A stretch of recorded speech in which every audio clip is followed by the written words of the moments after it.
초대교회는 대략 AD 70년 예루살렘 멸망부터 AD 476년 로마 멸망까지의 시대를 생각해 볼 수 있을 겁니다. 초대교회라 함은 사도 시대를 거쳐서 사도적 교부 시대, 그리고 교부 시대로 그렇게 이어집니다.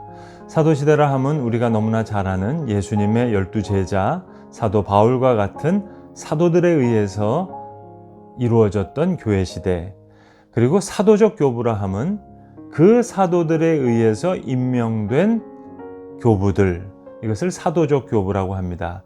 예전에는 일본식 표현인데요, 속사도라는 말도 썼는데요, 사도적 교부가 더 옳은 말이겠습니다. 이 시대를 걸쳐서 다시 사도적 교부들의 뒤를 이은 교부 시대, 이 세 시대를 걸쳐서 이제 초대교회가 이어지게 되는데요.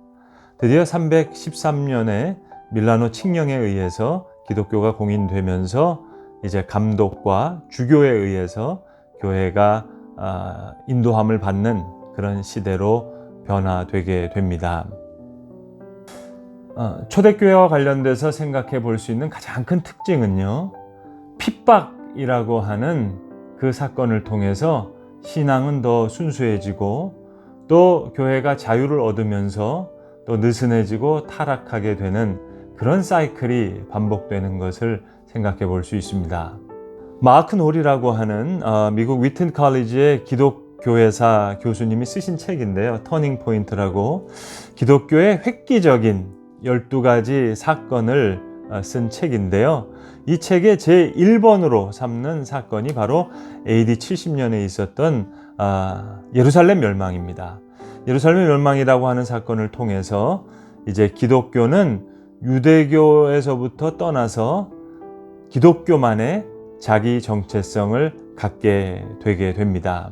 그리고 313년 콘스탄틴 황제에 의한 밀라노 칙령에 의해 기독교가 공인되게 되는데요.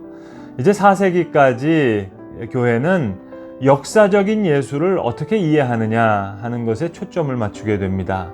성자 하나님을 어떻게 이해해야 되느냐, 이 문제를 가지고 여러 논의를 걸쳐서 드디어 325년 니케아 공의회를 통해서 이 삼위일체 신학이 확립되게 됩니다. 니케아라고 하는 곳은 지금 터키에 있는 곳인데요, 콘스탄틴 대제가 기독교를 공인한 후에 로마의 수도를 콘스탄틴, 지금의 이스탄불로 옮기게 되면서 콘스탄틴노플, 지금의 터키 이스탄불을 중심으로 해서 초대교회 역사가 쓰여지게 됩니다. 그래서 니케아라고 하는 터키 지방에 있는 공의회에 모여서 여기서 삼위일체 신앙이 이제 뿌리를 내리게 되는데요.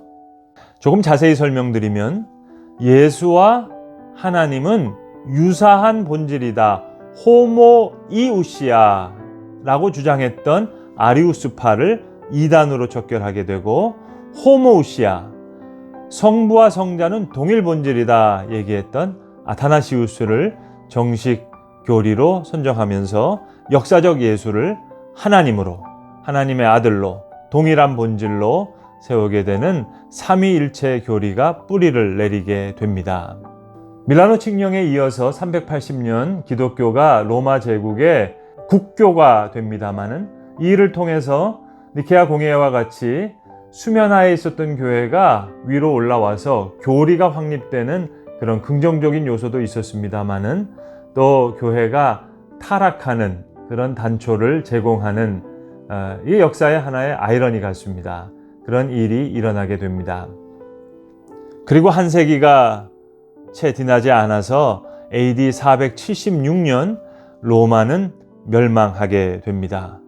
기독교 국가가 이방인에 의해서 멸망당하게 된 겁니다. 게르만 민족의 대이동을 통해서 소로마는 멸망하게 됩니다. 이 장면을 보면서 어거스틴 같은 사람은 신의 도성이라는 책을 쓰면서 어떻게 하나님의 도성이 무너질 수 있는가 하는 것을 고민하게 되죠. 그런데 여기 또 다른 신비한 역설의 진리가 숨겨져 있습니다. 소로마는 멸망했지만 교회는 또다시 서고트, 동고트, 또 프랑크족 이들에게 복음을 전하면서 복음이 서진하는 그런 역사가 계속되게 됩니다. 버가모 교회에게 주신 하나님의 말씀이 생각납니다. 죽임당할 때는 나를 믿는 믿음을 저버리지 않았다. 그러나 너희가 우상의 제물을 먹게 하고 음란한 일을 하는 니골라당의 가르침을 따르는 자가 되었다 하신 말씀, 성령이 모든 교회에게 주신 말씀이라 말씀하셨는데, 오늘 초대교회 역사가 오늘 우리에게도 주시는 하나님의 메시지로 그렇게 소화할 수 있는 저와 여러분 되시면 좋겠습니다. 경청해 주셔서 대단히 감사합니다.